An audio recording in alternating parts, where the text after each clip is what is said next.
اعوذ باللہ من الشیطان الرجیم بسم اللہ الرحمن الرحیم رب اشرح لی صدری ویسر لی امری واحلل عقدۃ من لسانی یفقہوا قولی ربنا زدنا علما اللہم فقہنا فی الدین ربی یسر ولا تعسر وتمم بالخیر۔ انشاءاللہ سورہ بقرہ کی آیت نمبر 186 سے ہم شروع کریں گے۔ وَإِذَا سَأَلَكَ عِبَادِي عَنِّي فَإِنِّي قَرِيبٌ أُجِيبُ دَعْوَةَ الدَّاعِ إِذَا دَعَانِ فَلْيَسْتَجِيبُوا لِي وَلْيُؤْمِنُوا بِي لَعَلَّهُمْ يَرْشُدُونَ۔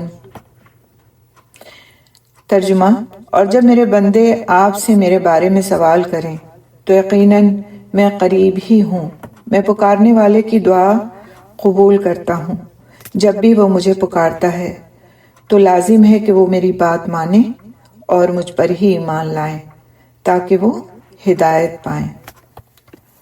تو پہلا حصہ جو آیت کا ہے وہ ہے وَإِذَا سَأَلَكَ عِبَادِي عَنِّي فَإِنِّي قَرِيبٌ، اور جب میرے بندے آپ سے میرے بارے میں سوال کریں تو یقیناً میں قریب ہی ہوں۔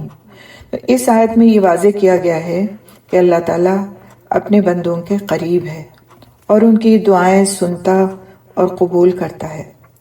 سیدنا ابو موسیٰ اشعری رضی اللہ تعالیٰ عنہ سے روایت ہے کہ رسول اکرم صلی اللہ علیہ وسلم کے ساتھ ایک غزوے میں ہم لوگ تھے، تو جب بھی ہم کسی ٹیلے پر چڑھتے تھے یا کسی وادی میں اترتے تھے تو بلند آواز سے تکبیریں کہتے۔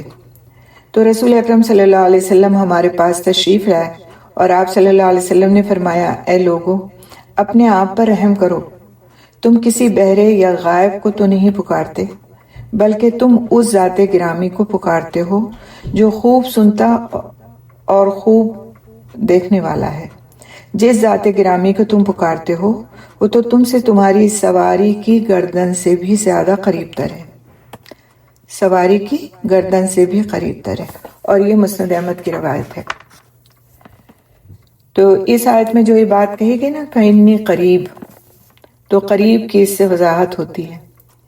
ایک اعرابی آیا رسول اکرم صلی اللہ علیہ وسلم کے پاس اور اس نے پوچھا کہ یا رسول اللہ صلی اللہ علیہ وسلم، کیا ہمارا رب قریب ہے؟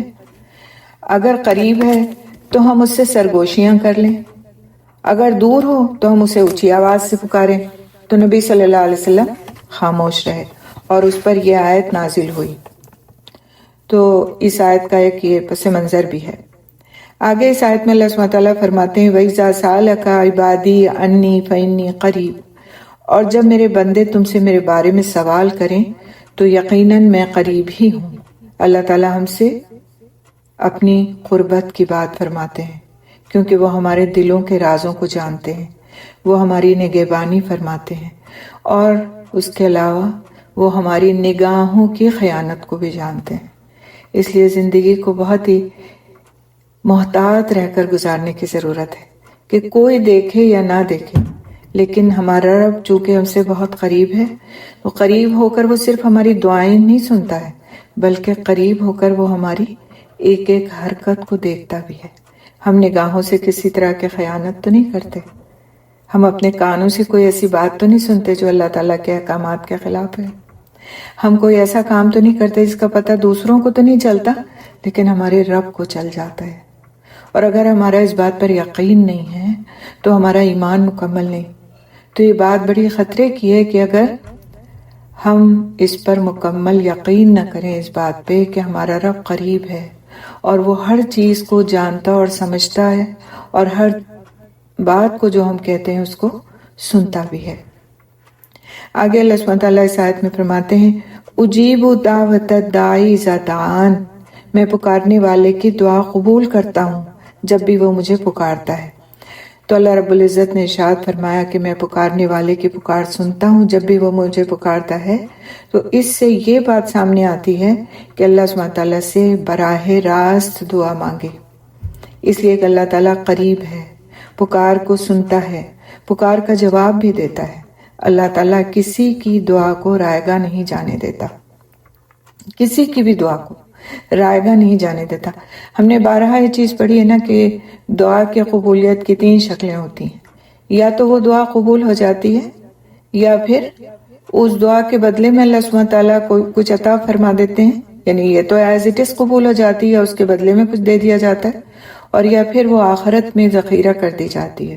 اور یہ دعا کی قبولیت کی بہترین شکل ہے کہ اگر وہ دنیا میں قبول نہ ہو اور آخرت میں ذخیرہ کر دی جائے، تو ایسے نہیں کہ ہمیں یہ سوچنا چاہیے کہ بس میری کوئی دعا نہ قبول ہو، لیکن آخرت میں جب وہ ذخیرہ ملے گا تو اس وقت بندہ ضرور سوچے گا کہ کاش میری کوئی دعا قبول نہ ہوئی ہوتی، کیونکہ وہ اتنا زیادہ ذخیرہ ہوگا۔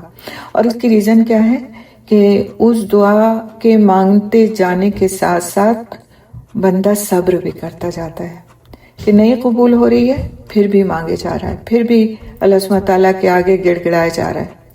ایک مرتبہ ایک صحابی تھے، تو انہوں نے کسی موقع پر یہ بات کہی کہ ان کی دعا نہیں قبول ہوتی، یا اتنی بار وہ مانگ چکے ہیں اور وہ دعا قبول ہی نہیں ہو رہی۔ تو اس طرح سے آتا ہے حدیث میں کہ اللہ سبحانہ تعالیٰ نے فرمایا کہ ان کا مانگنے کا طریقہ اللہ سبحانہ تعالیٰ کو بہت پسند ہے، کہ وہ جس طرح سے مانگتے ہیں نا، تو اللہ سبحانہ تعالیٰ کو یہ پسند ہے کہ وہ بار بار مانگیں، بار بار اس کے سامنے گڑ گڑائیں۔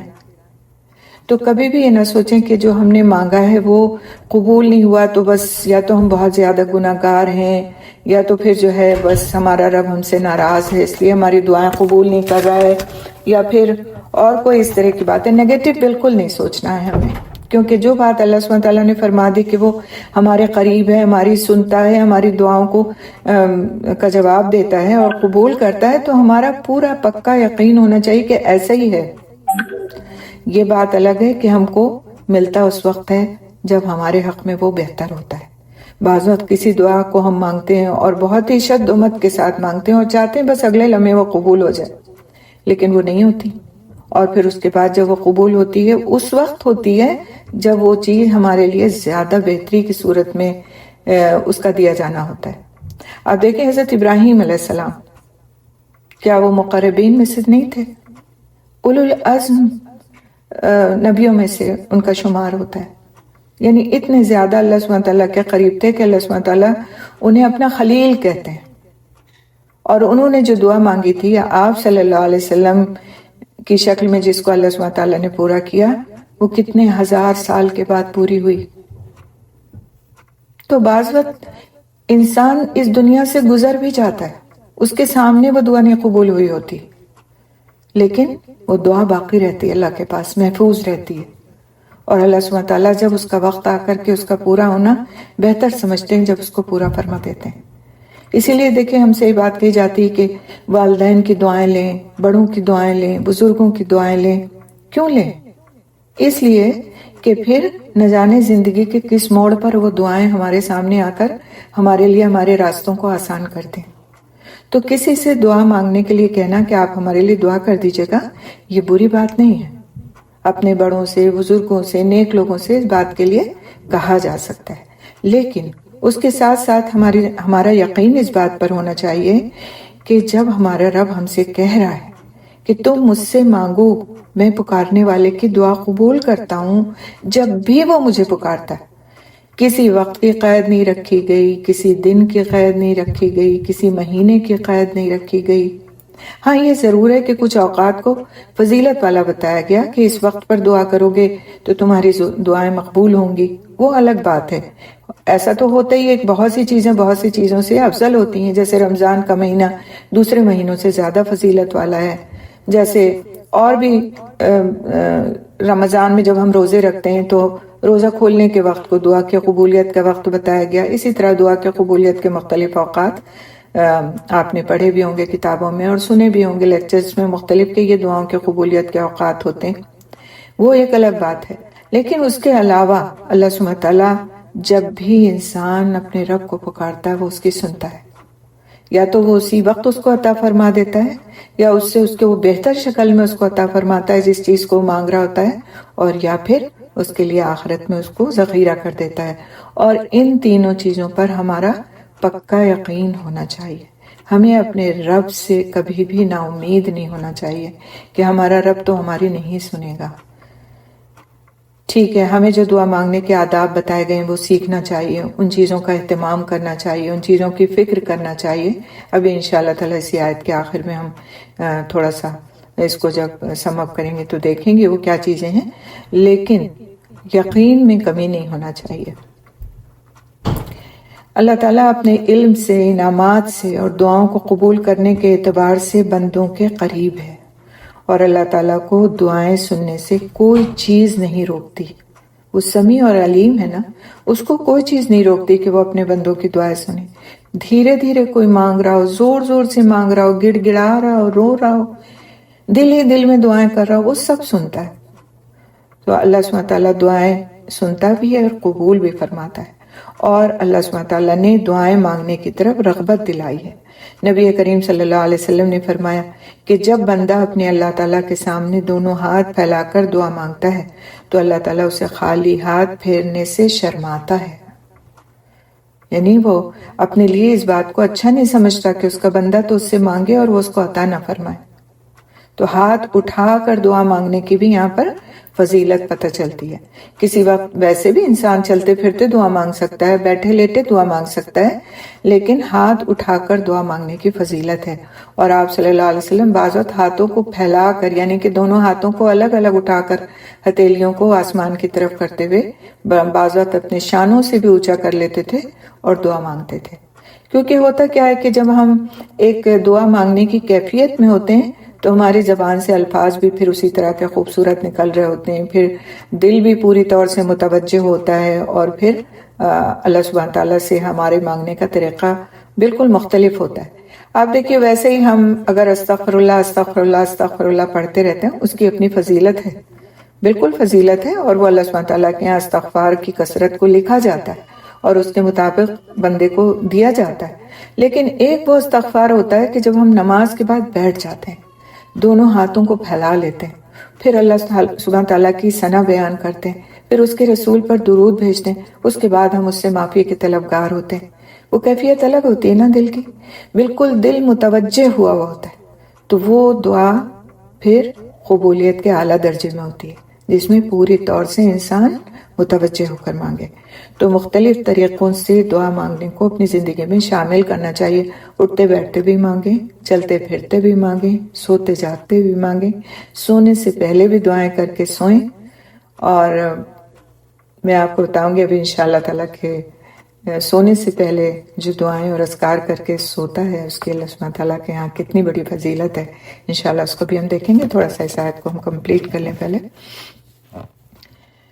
تو جو کوئی بھی دل کی حاضری کے ساتھ اپنے رب سے مشروع دعا کرتا ہے، مشروع کا مطلب کیا ہے کہ شریعت کے مطابق جو طریقے اس کو بتائے گئے ہیں، اور وہ طریقے اختیار کرتا ہے جس سے دعائیں قبول ہوتی ہیں، مثلا ایمان لاتا ہے اور اللہ سبحانہ تعالیٰ کے جو بتائے ہوئے احکامات ہیں ان کو فالو کرتا ہے، جن چیزوں سے اللہ سبحانہ تعالیٰ نے منع کیا ہے ان سے رکتا ہے، اور ایسی کوئی بھی بات نہیں کرتا جو دعا کے قبولیت میں مانع ہو۔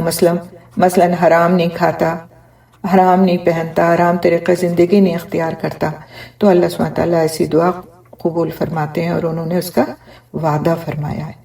ابو ہریرہ رضی اللہ تعالیٰ عنہ نے بیان فرمایا کہ نبی کریم صلی اللہ علیہ وسلم نے فرمایا، اللہ تعالیٰ فرماتا ہے کہ میں اپنے بندے کے گمان کے ساتھ ہوں، گمان کے ساتھ یعنی امید کے ساتھ ہوں، اور جب وہ مجھے اپنے دل میں یاد کرتا ہے تو میں بھی اسے اپنے دل میں یاد کرتا ہوں۔ سبحان اللہ، کتنی خوبصورت بات ہے نا۔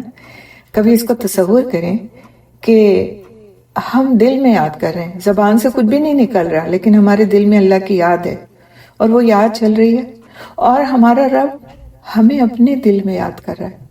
ہماری حیثیت کا ایک ذرے سے بھی تو کمتر ہے، اور کہاں ہمارا رب عظمت والا، شان والا، ساری کائنات کا مالک، وہ ہم کو اپنے دل میں یاد کرتا ہے۔ آپ کبھی سوچیں، تصور کریں اگر آپ کے ذہن میں کوئی بہت ایسی ہستی ہو جس سے آپ بہت محبت کرتے ہو، اور وہ کہے کہ میں آپ کو اپنے دل میں یاد کرتی رہتی ہوں، آپ تو میری یادوں سے جاتے ہی نہیں، تو آپ کو کتنا فخر محسوس ہوگا کہ میں کتنی اہم ہوں کہ فلاں شخص جو ہے جس سے میں محبت کرتی ہوں تو وہ مجھے اپنے دل میں یاد رکھتا ہے۔ اور کبھی جیسے اکثر ایسا ہوتا ہے نا کہ کوئی کہتا ہے ارے آپ تو ہمیں بھول گئے ہوں گے، تو آپ کہتے ہیں کہ نہیں، آپ کو بھولنے کا کیا سوال ہے، ہم تو آپ کو ہمیشہ یاد رکھتے ہیں۔ تو کتنی خوشی ہوتی ہے اس بات سے۔ تو اگر ہم چاہتے ہیں کہ ہمارا رب ہم کو ہمیشہ یاد رکھے تو ہم کو ہمیشہ اس کو یاد رکھنا ہے، کیونکہ اس کا یہ وعدہ ہے، اور جب وہ مجھے اپنے دل میں یاد کرتا ہے تو میں بھی اسے اپنے دل میں یاد کرتا ہوں، اور جب وہ مجھے مجلس میں یاد کرتا ہے تو میں اس سے بہتر فرشتوں کی مجلس میں اسے یاد کرتا ہوں، اور اگر وہ مجھ سے ایک بالشت قریب آتا ہے تو میں اس سے ایک ہاتھ قریب ہو جاتا ہوں، اور اگر وہ مجھ سے ایک ہاتھ قریب آتا ہے تو میں اس سے 2 ہاتھ قریب ہو جاتا ہوں، اور اگر وہ میری طرف چل کر آتا ہے تو میں اس کے پاس دوڑ کر آ جاتا ہوں۔ اور یہ بخاری کی روایت ہے، صحیح روایت ہے، صحیح حدیث ہے، بس اس کو امیجن کرنے کی ضرورت ہے، تب ہم اس پر عمل کر سکیں گے۔ بہت ہی خوبصورت حدیث ہے، آپ تصور میں لائیں اس چیز کو کہ کہاں ہم جیسے گناہگار، اور کہاں ہمارے یہ چھوٹے چھوٹے سے عمل، اور کہاں ہمارے رب کے اس پر اتنے بڑے بڑے وعدے۔ سبحان اللہ، کہ ہر وقت کے لیے ہیں یہ وعدے، یعنی کہ کسی ایک وقت کے لیے ہیں۔ کسی بھی وقت مجلس میں بیٹھ کر ہم اللہ کا ذکر کر لیں تو اللہ سبحانہ تعالیٰ ہم سے قریب ہو جاتے ہیں، اور اسی لیے تو پھر ہے نا کہ ایسی مجلسوں کے بعد جو قرآن اور حدیث کی محفلیں ہیں، مجلسیں ہیں، اللہ کے ذکر کی محفلیں مجلسیں ہیں، اس کے بعد جب انسان اٹھے تو اس سے پہلے دعا کر لے، کیونکہ وہ قبولیت دعا کا وقت ہے۔ اللہ تعالیٰ قریب ہوا ہے ہم سے، ہماری دعاؤں کو وہ سن رہا ہے۔ تو ایسے وقتوں کا فائدہ ضرور اٹھانا چاہیے، چاہے ہم ایک چھوٹی سی دعا کر کے اٹھ جائیں، چاہے ہم استغفر اللہ واتوب الیہ کہہ کر اٹھ جائیں، لیکن دعا مانگے بغیر کبھی کسی ایسی مجلس سے نہ اٹھیں جس میں اللہ سبحانہ تعالیٰ کا ذکر کیا گیا ہو۔ اسی طرح بعض وقت کیا ہوتا ہے کہ ہم نماز پڑھ کر اٹھتے ہیں، بس سلام پھیرا اور کٹ سے کھڑے ہو گئے، کوئی دعا نہیں کی۔ کوئی ایک دعا کم از کم ضرور پڑھ کر کے اٹھیں۔ ربنا آتنا پڑھ لیں، کوئی بھی دعا جو آپ کو یاد ہو وہ پڑھ لیں، اپنی زبان میں مانگ لیں۔ ہم اپنے بچوں کے لیے کتنا پریشان ہوتے ہیں، اپنی ہدایت کے لیے کتنا ہم فکر مند ہوتے ہیں، اپنی نمازوں کے اچھے نہ ہونے کے لیے، ان میں خشوع خضوع نہ ہونے کے لیے ہمارے دلوں میں کتنی فکر ہوتی ہے۔ تو یہ اوقات ہیں مانگنے کے، ان اوقات کو ضائع نہیں کرنا۔ قرآن پڑھ کے اٹھیں، اس وقت مانگ لیں۔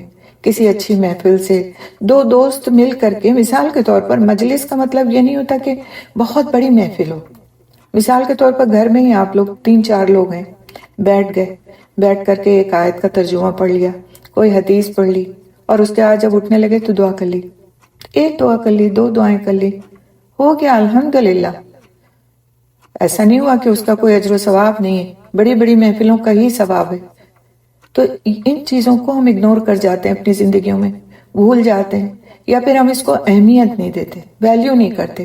بعض اوقات آپ دیکھیں ہم کھانے کی میز پہ بیٹھتے ہوتے ہیں، کھانا کھا چکے، اب اس کے بعد جو باتوں کا سلسلہ شروع ہوتا ہے، تبصروں کا سلسلہ شروع ہوتا ہے، حالات حاضرہ کا سلسلہ، حالات حاضرہ پر تبصرے، نیوز پر تبصرے، قوم کی سیاست پہ، ملک کی سیاست، مطلب مختلف چیزوں کو ہم موضوع بنا کر کے کوئی نہ تو آدھا گھنٹہ تو بیٹھ جاتے ہیں میز کے اوپر، ہے نا؟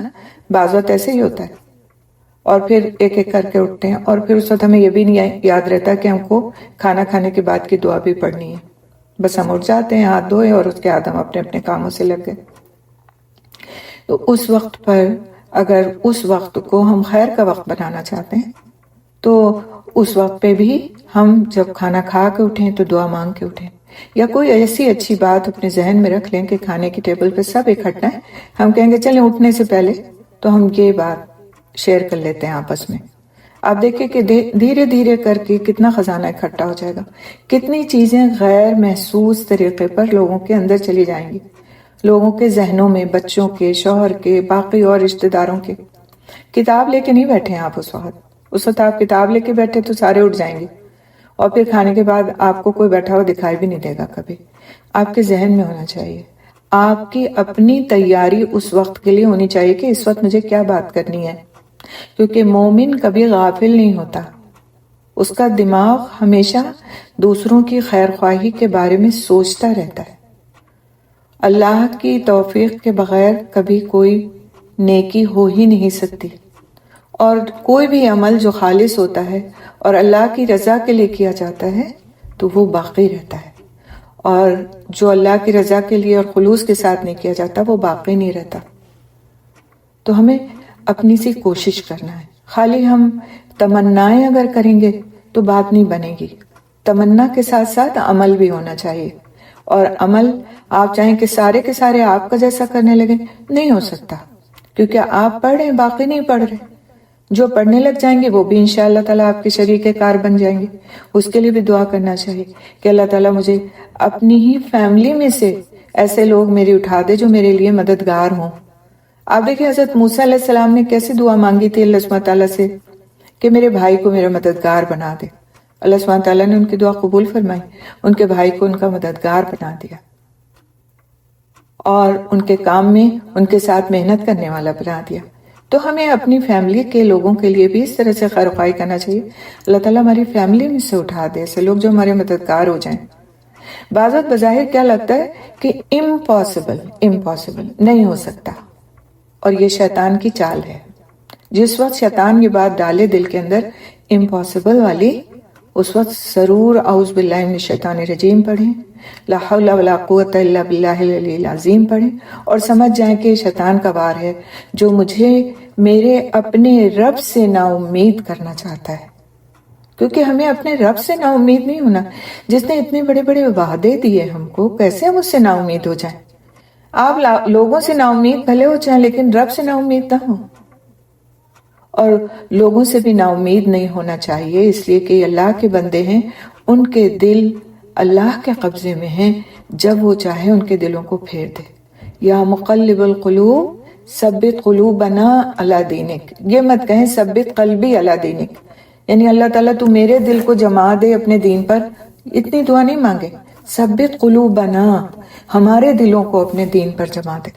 تو جب ہم ہمارے کا صیغہ استعمال کرتے ہیں نا، پلورل کا صیغہ استعمال کرتے ہیں، تو گویا ہم سب کے لیے دعا مانگ لیتے ہیں، اور جو دعا دوسروں کے لیے مانگی جاتی ہے، غائبانہ طور پر مانگی جاتی ہے، اللہ سبحانہ تعالیٰ اس بندے کے حق میں اس دعا کو ضرور قبول فرماتے ہیں۔ تو ہمیشہ ہمیں بڑے پیمانے پر سوچنا چاہیے کہ ہم صرف اپنے لیے کیوں مانگے، ہمارے دوسرے بھی تو بہن بھائی ہیں، اب وہ اپنے لیے نہیں مانگ رہے تو ہم مانگ لیتے ہیں ان کے لیے۔ اللہ سبحانہ تعالیٰ قبول فرماتے ہیں غائبانہ دعاؤں کو، اور اس بندے کے حق میں بھی قبول فرماتے ہیں۔ تو ہمارا کتنا ایفرٹ لگا اس میں۔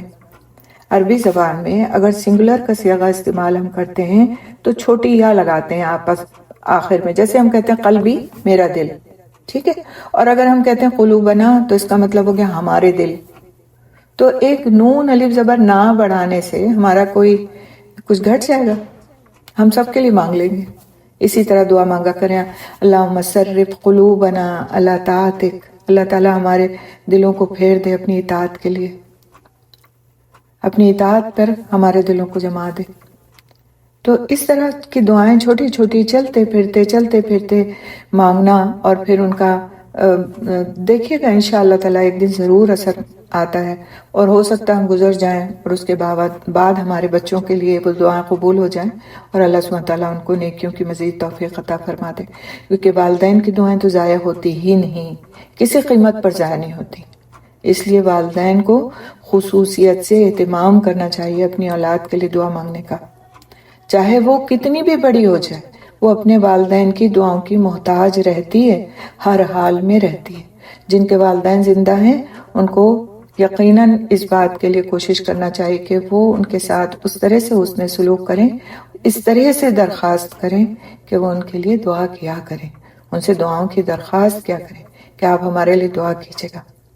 اور جن کے والدین اس دنیا سے گزر کے اب ان کے اپنے بچے ہیں تو وہ اپنے بچوں کے لیے دعا کرنا نہ چھوڑیں، چاہے آپ کو لگے کہ یہ بچہ کبھی نہیں سدھر سکتا، یہ آپ کو لگ رہا ہے نا، لیکن اللہ کے نزدیک کوئی چیز ناممکن نہیں ہے۔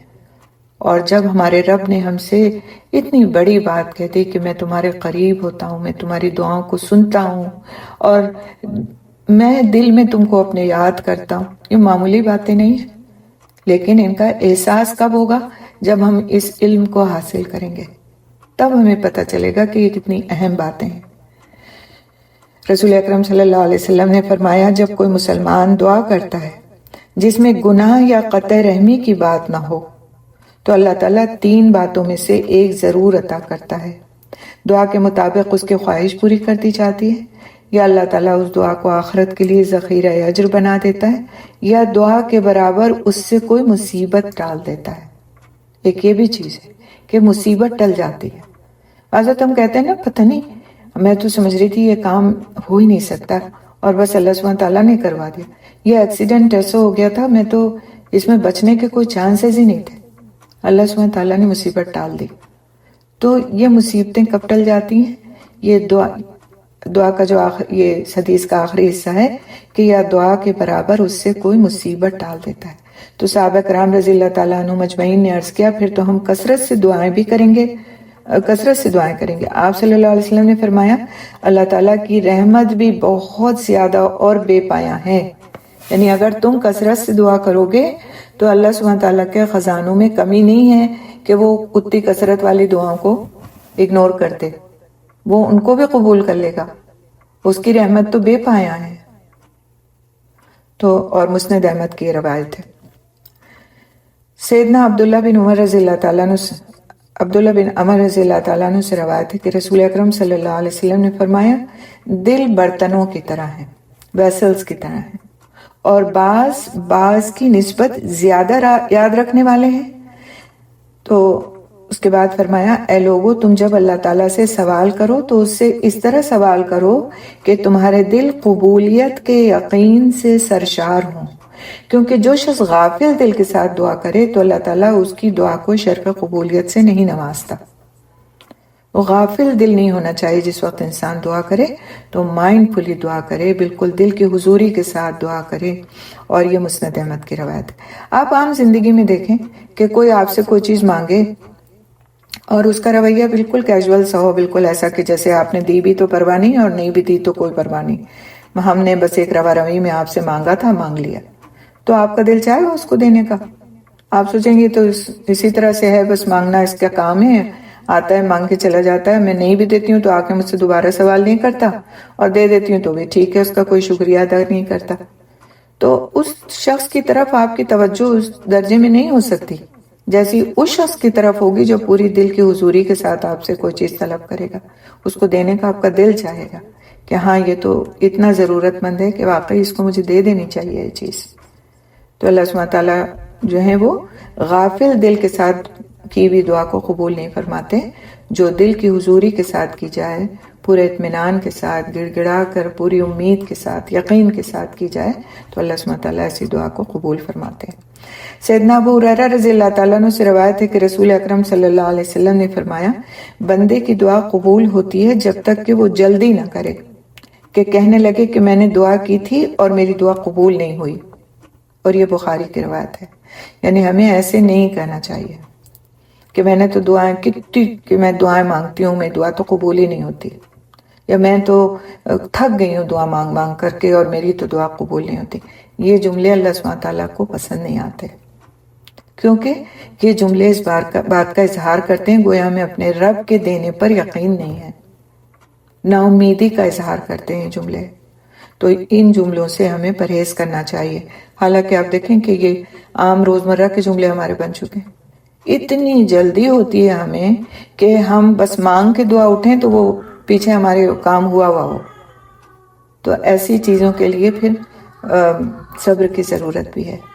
دعائیں بڑے بڑے انبیاء کی بھی جب اللہ سبحانہ تعالیٰ نے مناسب سمجھی اس وقت پر قبول فرمائی، اور جس دعا کو اللہ سبحانہ تعالیٰ نے مناسب سمجھا اس دعا کو دنیا میں اس کی قبولیت کو دکھا دیا، اور جو ان کے حق میں مناسب دنیا میں دینا نہیں سمجھا اس کو آخرت کے لیے ذخیرہ فرما دیا۔ سیدنا ابو ہریرہ رضی اللہ تعالیٰ عنہ سے روایت ہے کہ رسول اکرم صلی اللہ علیہ وسلم نے فرمایا 3 آدمیوں کی دعا کبھی رد نہیں ہوتی۔ 3 آدمیوں کی، پہلا کون ہے؟ امام عادل کی، یعنی جو عدل کرنے والا امام ہو، اپنی قوم کا لیڈر جو ہو اور وہ عدل کے ساتھ اپنی قوم کے فیصلے کرتا ہو۔ دوسرے روزے دار کی، جب تک وہ روزہ افطار نہ کر لے، یعنی کہ دن بھر میں صبح سحری کے وقت سے لے کر کے اور افطار کے وقت تک کے انسان روزے کی حالت میں جو ہوتا ہے اس کی دعائیں قبول ہوتی ہیں، اور جس میں سب سے زیادہ قبولیت کا وقت افطار کا وقت ہے۔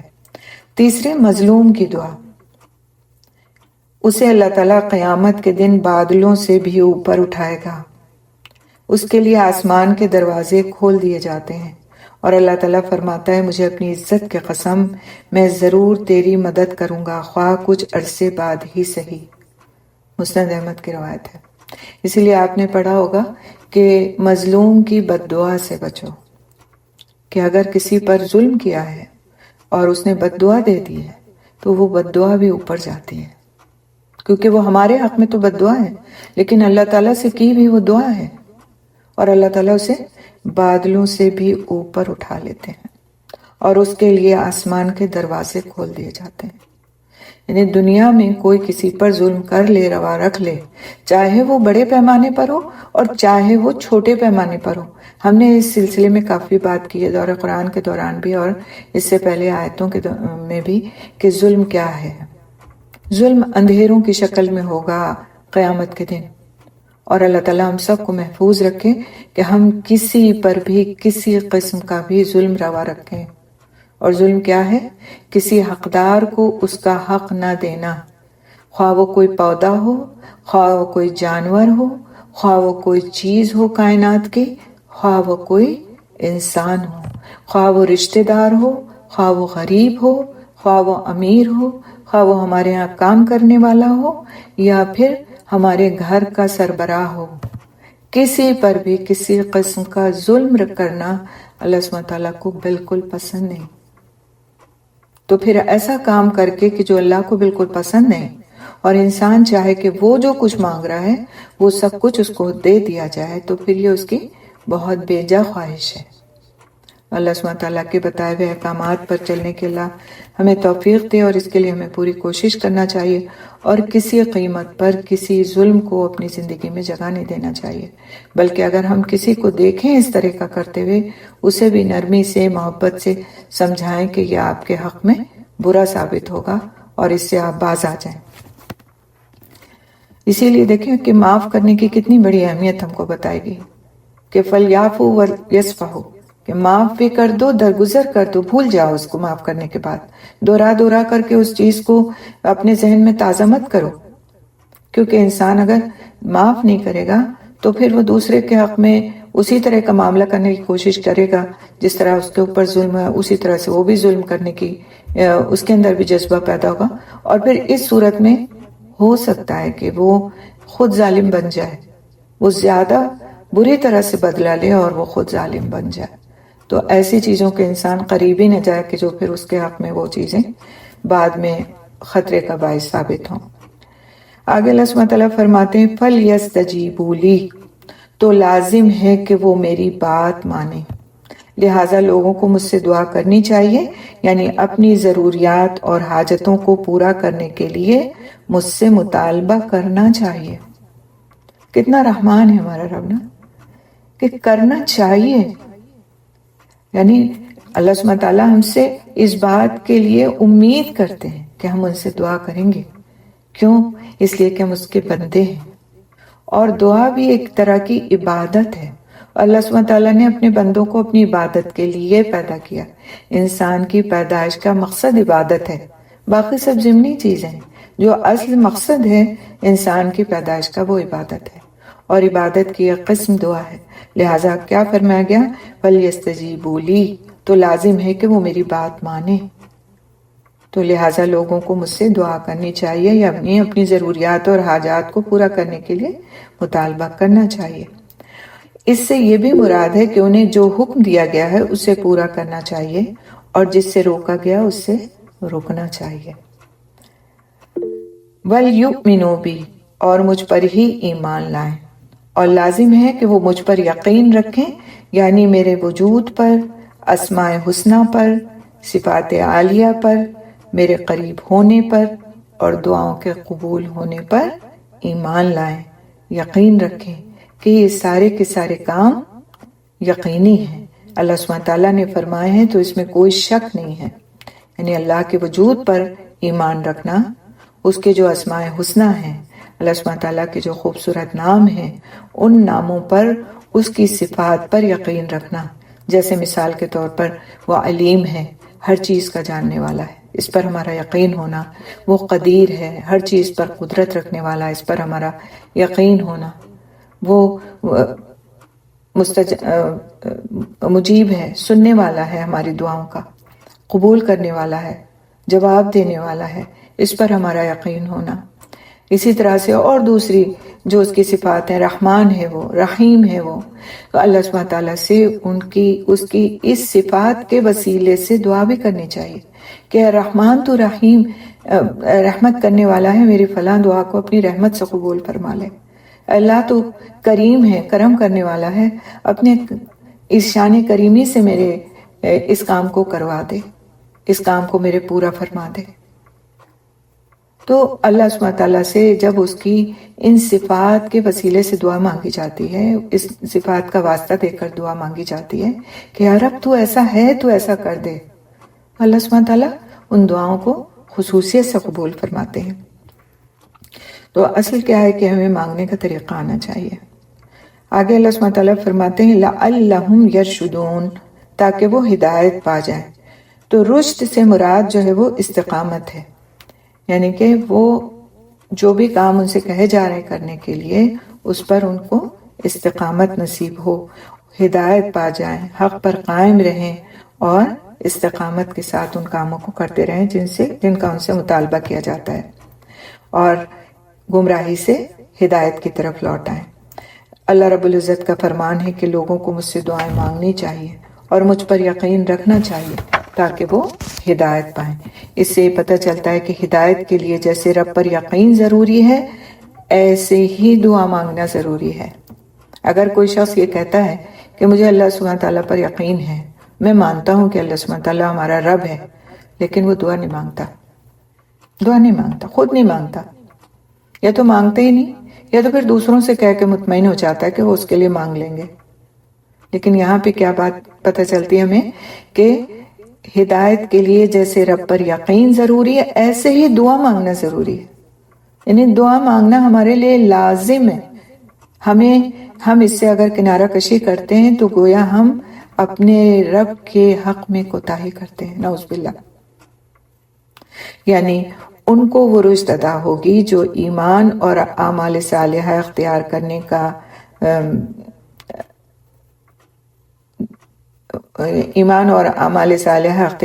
کا نام ہے، اور ان سے وہ گمراہی زائل ہو جائے گی جو ایمان اور اعمال صالحہ کے منافی ہے، یعنی خلاف ہے، کیونکہ اللہ سبحانہ تعالیٰ پر ایمان لانا اور اس کے احکام کی اطاعت کرنا حصول علم کا سبب ہے، جیسا کہ اللہ سبحانہ تعالیٰ فرماتے ہیں یا ایھا الذین آمنوا ان تتقوا اللہ یجعل لکم فرقانا ویکفر عنکم سیئاتکم ویغفر لکم واللہ ذو الفضل العظیم۔ اے لوگو جو ایمان لائے ہو، اگر تم اللہ سے ڈرو گے، بہت غور سے سنیں آیت، بہت ہی یعنی کہ انسان کو ایک طرح سے عقل کے دروازے کھولنے والی آیت ہے، سورۃ انفال کی آیت نمبر 29۔ اے لوگو جو ایمان لائے ہو، اگر تم اللہ سے ڈرو گے، پہلی کیا شرط ہے؟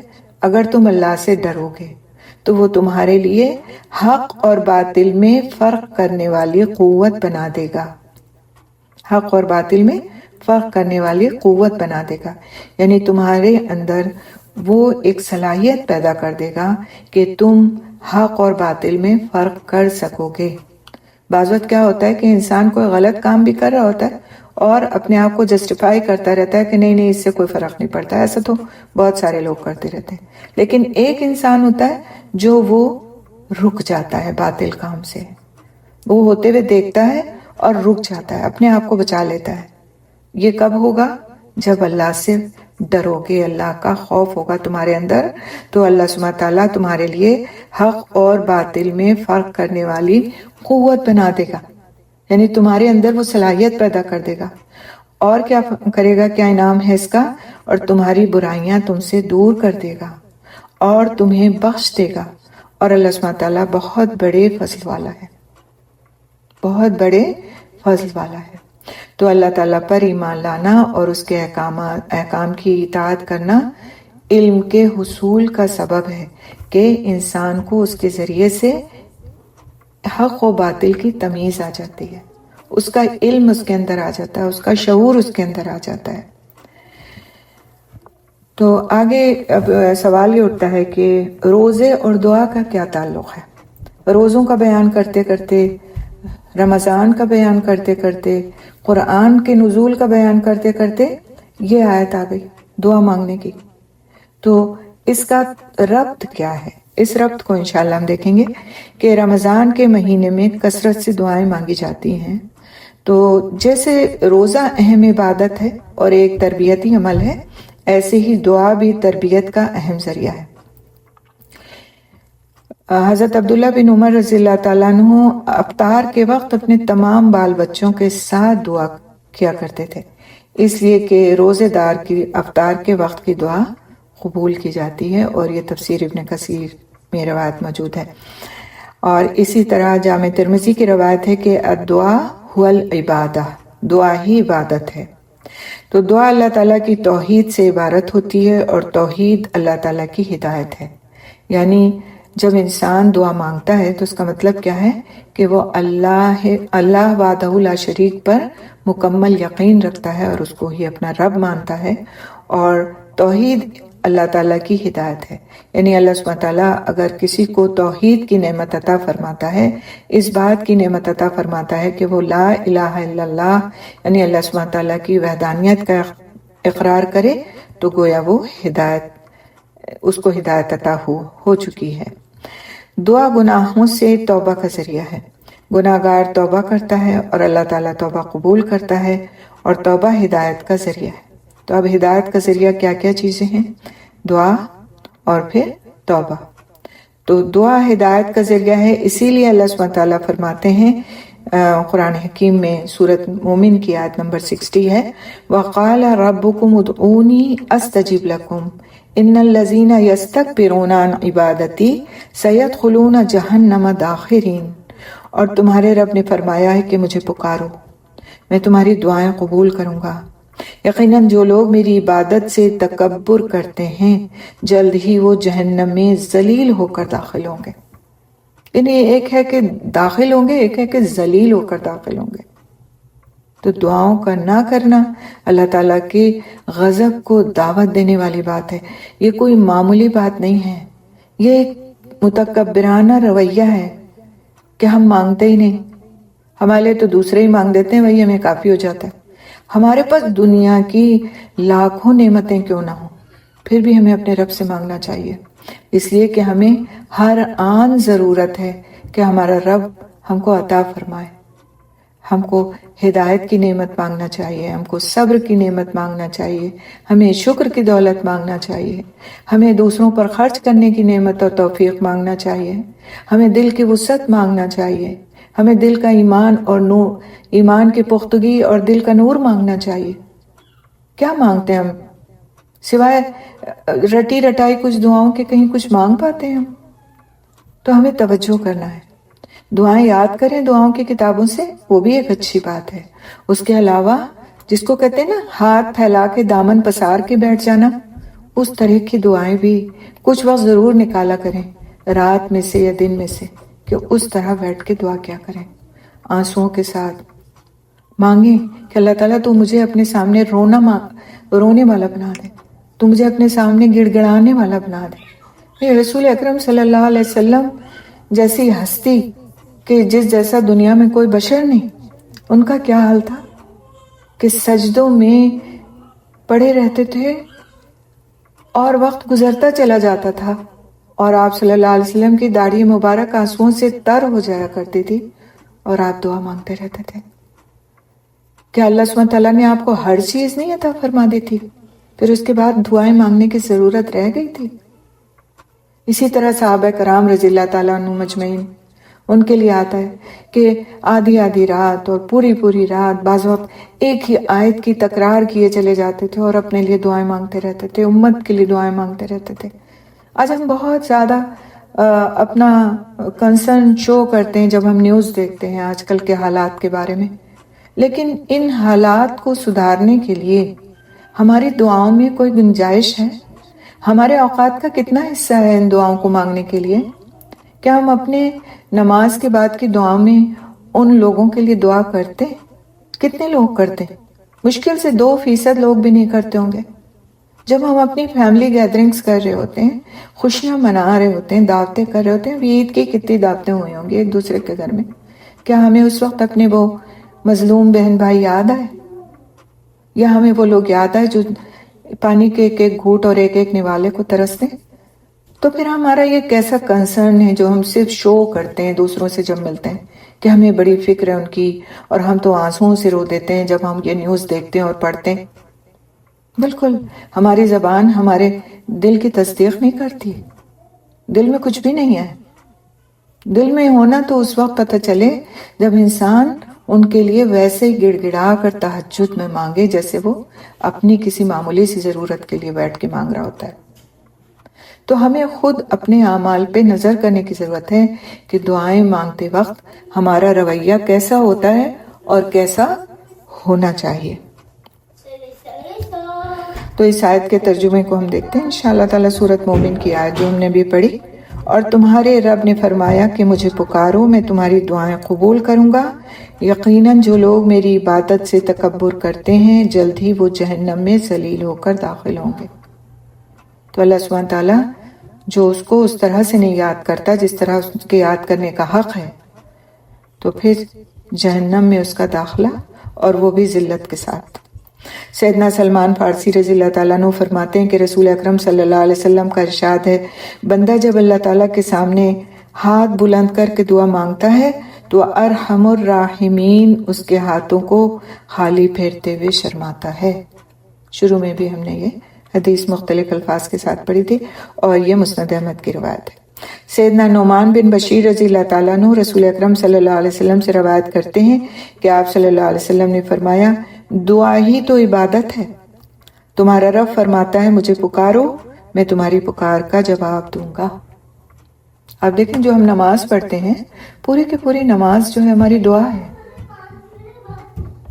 اسی لیے دعا کو الصلاۃ بھی کہا گیا ہے، کیونکہ نماز میں ہم مانگ ہی رہے ہوتے ہیں نا اللہ سبحانہ تعالیٰ سے، کبھی قرآن پڑھ کے، کبھی اور مختلف اور اذکار کر کے، کبھی اور انداز سے مانگ کر کے۔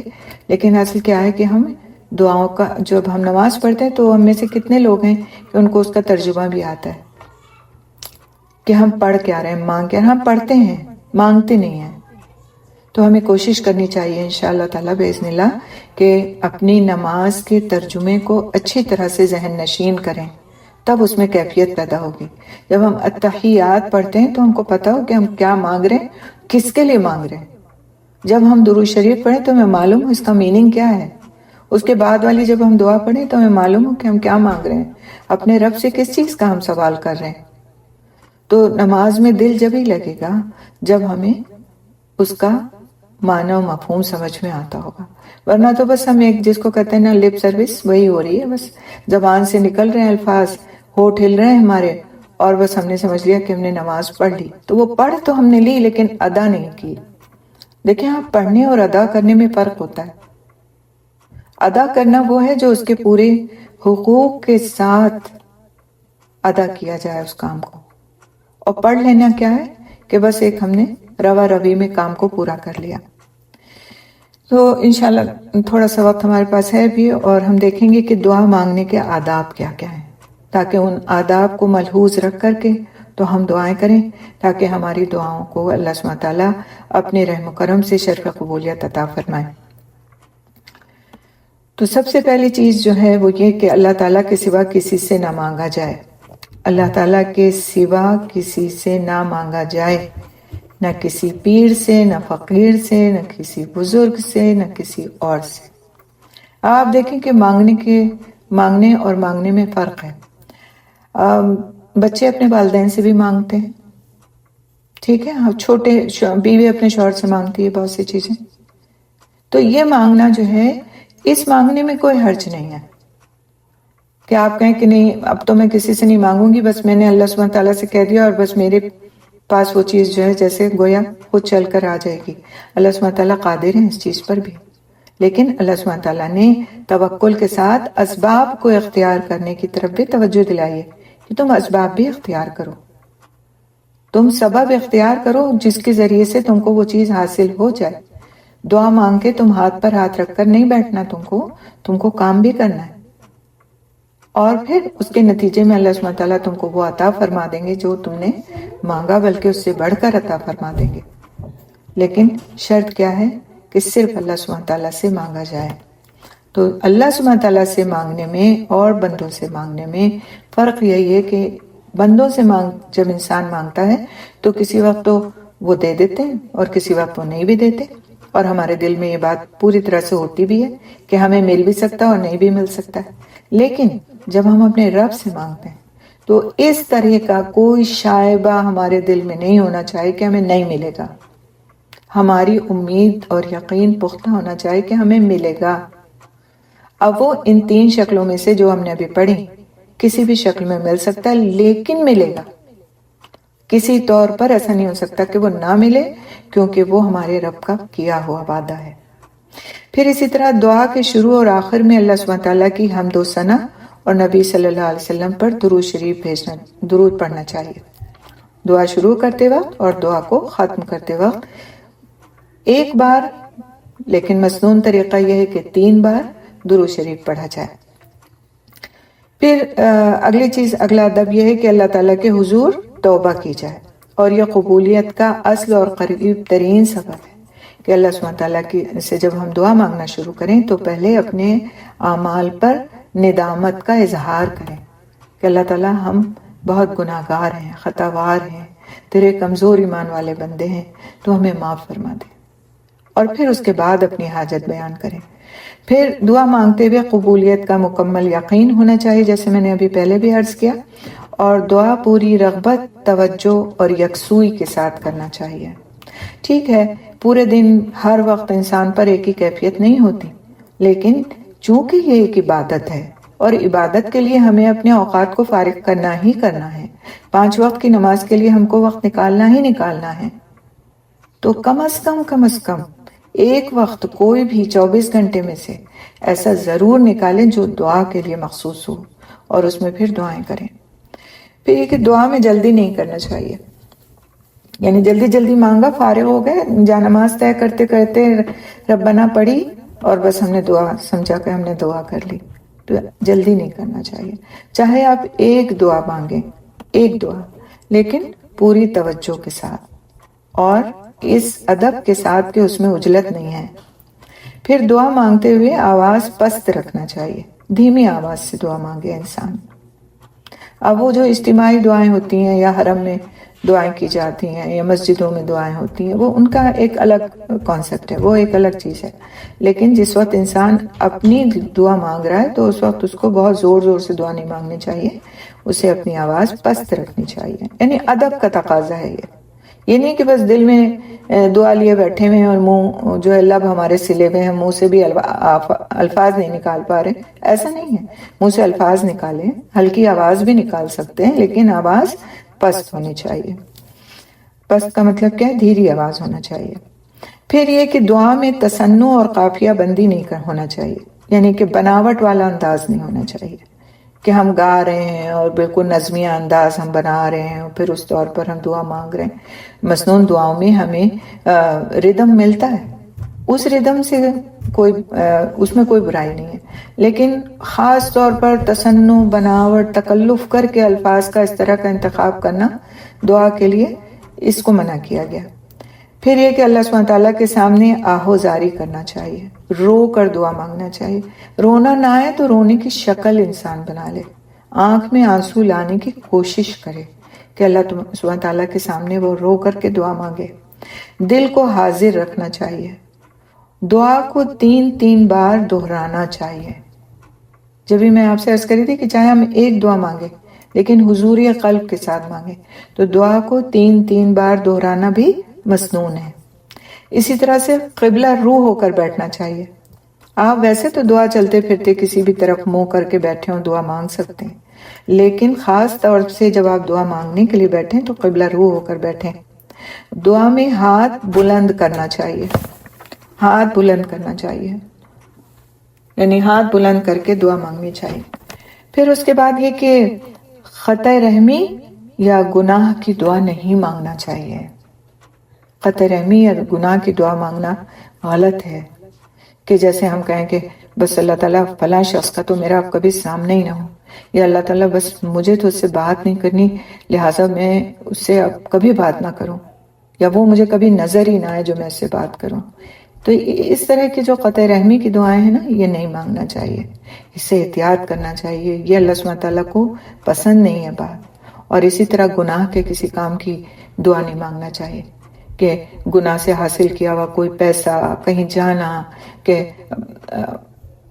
گناہ والی کسی جگہ پر جانا ہے، اس کے لیے ہم دعا کر رہے ہیں کہ وہ تو فلاں جگہ ہم کو جانا ہے، بس اس جگہ کے اللہ میاں بس ٹکٹ مل جائے ہمیں اور ہم وہاں چلے جائیں اور پہنچ جائیں وہاں۔ تو ایسی دعاؤں سے بھی انسان کو احتیاط کرنا ہے۔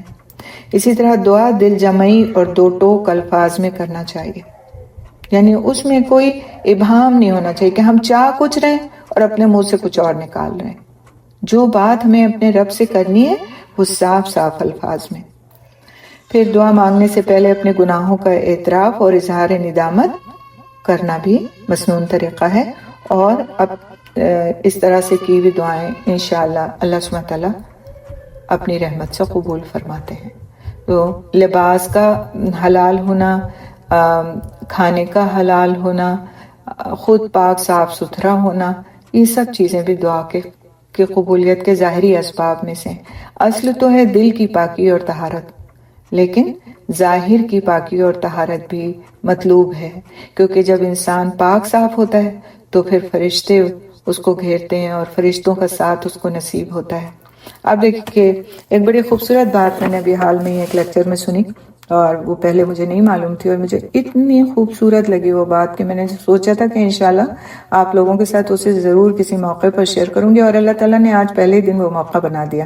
سبحان اللہ۔ تو اللہ سبحانہ تعالیٰ سے آپ کسی نیکی کی اگر نیت کرتے ہیں اور تمنا کرتے ہیں تو اللہ تعالیٰ اس کو پورا فرما دیتے ہیں۔ تو میں سن رہی تھی ایک لیکچر میں، بہت اچھے ہمارے وہ ہیں شیخ ہیں، تو انہوں نے بتایا کہ اگر انسان رات میں کوئی نیکی کا کام کر کے سوتا ہے، اور نیکی کے کام میں کیا آ جاتا ہے، کوئی بھی نیکی کا کام ویسے تو XYZ، لیکن جو رات کے سونے سے پہلے کرنے کے ہمارے اذکار اور اعمال ہیں، جیسے مثال کے طور پر سورہ ملک اور سورہ سجدہ کی تلاوت کرنا، سورہ بقرہ کے آخری رکوع کو پڑھنا، اور اسی طرح سونے سے پہلے کے اذکار کرنا، سونے سے پہلے کی دعا پڑھنا، کلمہ پڑھنا، درود شریف پڑھنا، استغفار کر کے سونا، یہ ساری چیزیں کیا ہیں؟ سونے سے پہلے کے نیک اعمال ہیں، اور انسان وضو کی حالت میں ہوتا ہے اور یہ سارے اعمال وہ کرتا ہے، اور اس کے بعد وہ سو جاتا ہے، وہ سو گیا، ایک فرشتہ اس کے ساتھ رات بسر کرتا ہے، اور اس کے علاوہ اس کی روح کو، سونا کیا ہے؟ چھوٹی نیند ہے نا، چھوٹی موت ہے، اور موت کیا ہے؟ پھر وہ ایک بڑی موت ہے، یعنی کہ اس کے بعد پھر جاگنا نہیں ہے۔ تو جب انسان سو جاتا ہے تو گویا جب اس کی روح کو قبض کر لیا جاتا ہے، اس کی روح کو لے لیا جاتا ہے فرشتوں کے ذریعے سے، اور جن کے مقدر میں تو زندگی ہوتی ہے ان کی روح کو ایک وقت کے بعد لوٹا دیا جاتا ہے ان کے جسموں میں، اور جن کے مقدر میں زندگی نہیں ہوتی ان کو پھر ہمیشہ کے لیے لے لیا جاتا ہے۔ آپ اکثر سنتے ہوں گے کہ فلاں جو ہے وہ سویا تو پھر اٹھا ہی نہیں، رات میں تو اچھا بھلا سویا تھا لیکن صبح اٹھا ہی نہیں، یا دوپہر میں تو اچھا بھلا لیٹا تھا اور پھر وہ اٹھا ہی نہیں۔ تو اس طرح کی کیفیات ہوتی ہیں نا، تو روح کو قبض کر لیا جاتا ہے جب بندہ نیند میں ہوتا ہے، اور ایسا شخص جو نیکی کے یہ کام کر کے سوتا ہے اس کی روح کو لے جایا جاتا ہے، اور وہ روح اللہ سبحانہ تعالیٰ کے عرش کے نیچے سجدہ کرتی ہے، فرشتے لے کر جاتے ہیں اس کی روح کو، اور وہ روح جا کر عرش کے نیچے سجدہ کرتی ہے، اور پھر اس کو واپس اس شخص کے بدن میں لوٹا دیا جاتا ہے۔ تو سبحان اللہ، یہ کتنی خوبصورت بات ہے۔ آپ دیکھیں ہمارا دین کتنا خوبصورت دین ہے۔ ہم دعائیں کرتے نا کہ اللہ تعالیٰ قیامت کے دن تو ہمیں اپنے عرش کا سایہ نصیب کرنا، بڑی خوبصورت دعا ہے اور مانگنی چاہیے۔ تو آج دنیا میں جیتے جاگتے ایک چھوٹا سا عمل کرنے سے ہماری روح سجدہ کر کے آتی ہے۔ آپ سوچیں کہ اگر ایک روح سجدہ کر کے آئی ہے عرش کے نیچے، تو اللہ سبحانہ تعالیٰ نے کیا اس کو پاکیزگی عطا نہیں کی ہوگی اگلے دن کے لیے؟ نیکی کی توفیق عطا نہیں کی ہوگی اگلے دن کے لیے؟ یقیناً اس کو اگلے دن کے لیے نیک کاموں کی توفیق بھی ملے گی۔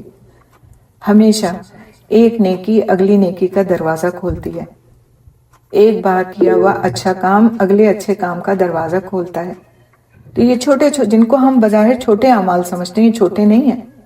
ہم کہتے ہیں بالکل رات کے سوتے وقت ہمیں نیند آ جاتی ہے تو ہم نہیں پڑھ پاتے. مغرب کے بعد پڑھ لیں. مغرب سے ہماری رات شروع ہو گئی، مغرب کے بعد پڑھ لیں اطمینان کے ساتھ، اور اس کے بعد میں سوئیں سکون کے ساتھ. عافیت کی نیند بھی آئے گی، اور انشاءاللہ تعالی ہم ان سارے جو اللہ سبحانہ تعالیٰ کی طرف سے انعامات ہیں اس کے بھی مستحق ہو جائیں گے. اللہ تعالیٰ ہم سب کو توفیق دے ان باتوں کی، اور جو آج ہم نے دعا کے تعلق سے جو بھی چیزیں پڑھی ہیں اللہ تعالیٰ ہمیں انہیں اپنے عمل میں لانے کی توفیق عطا فرمائے، اس کو دوسروں کو بتانے کی، دوسروں تک پہنچانے کی، رغبت دلانے کی توفیق عطا فرمائے. ہمیں اللہ سبحانہ تعالیٰ دوسروں کے خیر خواہ بنا دے اور اس لائق بنا دے کہ ہم اس کے دین پر پوری طرح سے عمل کر سکیں. تو یہیں پر ہم رکتے ہیں. انشاءاللہ تعالیٰ نیکسٹ آیت ہم نیکسٹ کلاس میں کریں گے. اس کے ساتھ ہی ایک چھوٹی سی اناؤنسمنٹ ہے آپ کے لیے.